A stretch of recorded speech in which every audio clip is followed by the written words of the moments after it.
Hello, my name is Justin, and I'm here today to give you a quick overview of Coast to Coast, a roll and write game for 1 to 5 players.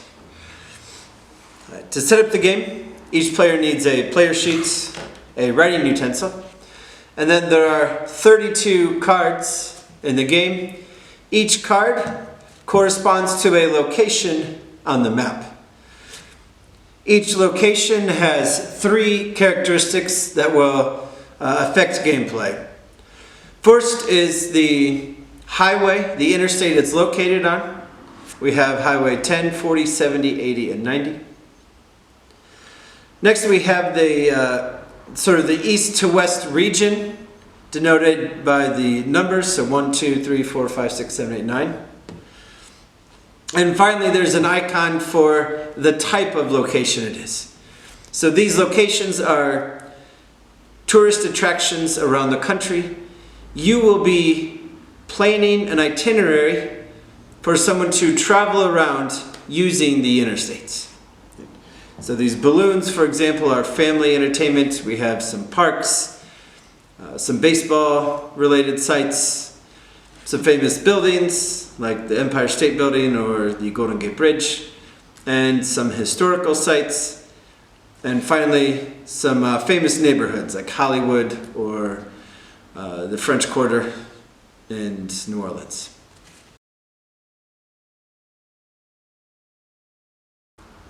All right, before we begin, there's a quick setup phase. You will deal 2 cards face up. These are public cards. And then each player will privately get 2 more cards. And so between these 4 cards, which again correspond to 4 locations on your map, you need to cross off one of them and circle the other 3. So these circled locations will be part of your final itinerary. A crossed off city is out of play for the rest of the game. So here, maybe I will circle the Oklahoma City Zoo and Disney World. I'm going to cross off the Baseball Hall of Fame up here, and so that leaves Gateway Arch. Right. So each player's setup will be a little bit different, and then all of these cards used for setup are discarded, and we're ready to begin.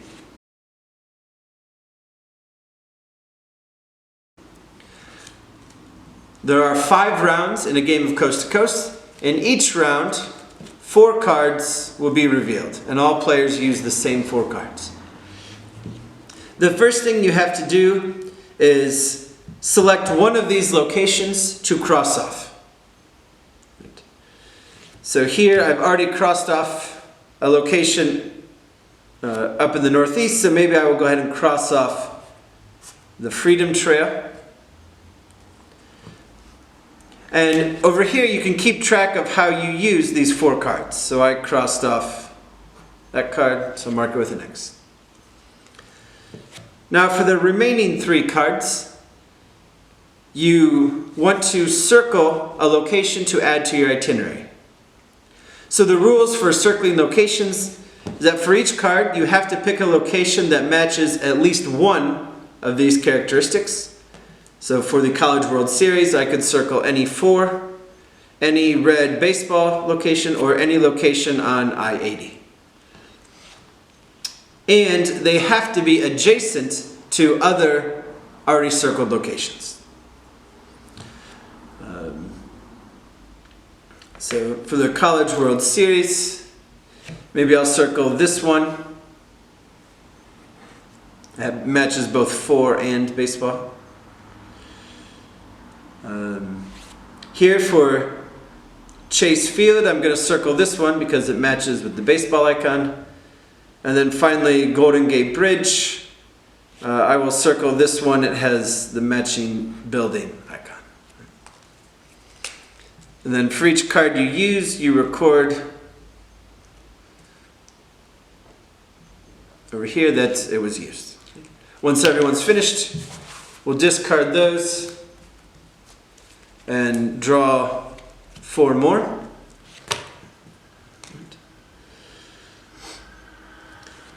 Now it may happen that you've already circled all of these locations, in which case you still have to cross one off. So you might have to cross off a location you've already circled.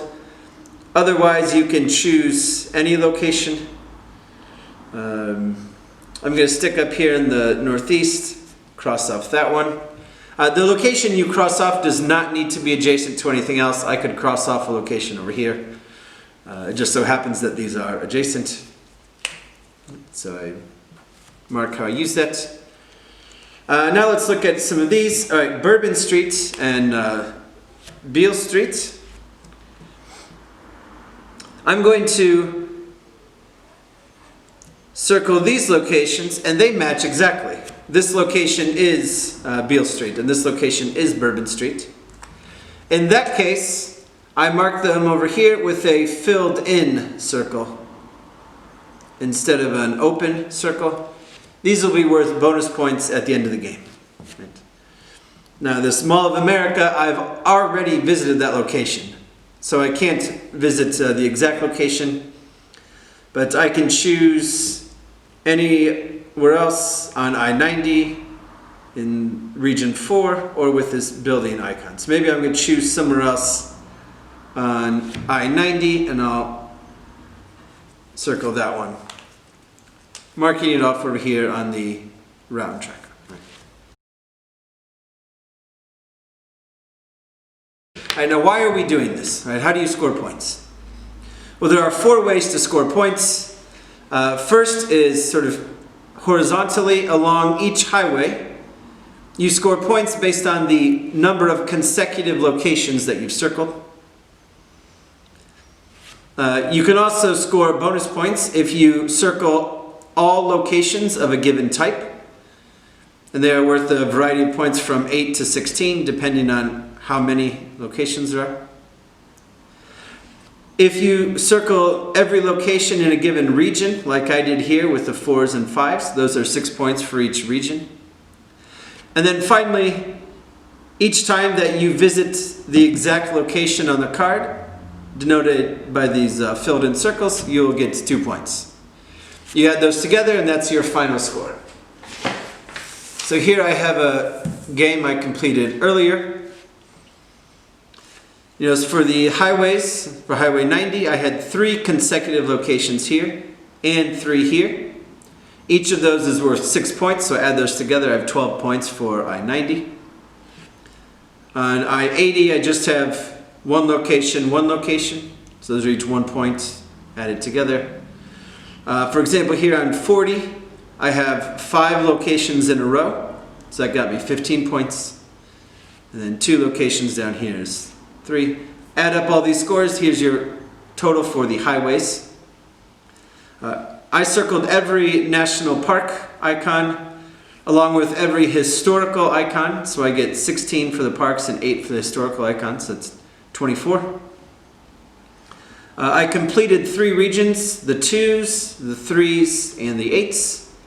So 6 points each gives me 18 points. And finally there were 7 times that I circled the exact location shown on the card.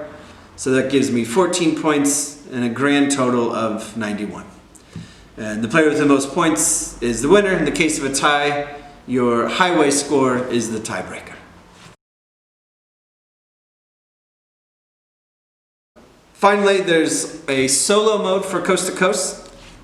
Everything plays more or less the same as the multiplayer game. The only difference is that at the beginning you will reveal 1 card. And now your goal is to circle each location that matches one of these symbols. So to be victorious, I need to visit or circle all the 2 locations, all of the national park locations, and every location along I-80.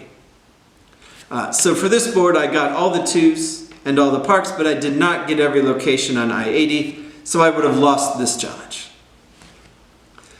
Now, depending on which card you draw, these challenges can vary greatly in difficulty. I-90 has 9 locations, whereas I-80 only has 5. So some may be easier to complete than others, but that gives you an idea of how you would play the solo game. Alright, thanks for watching. I hope you enjoyed this overview of Coast to Coast.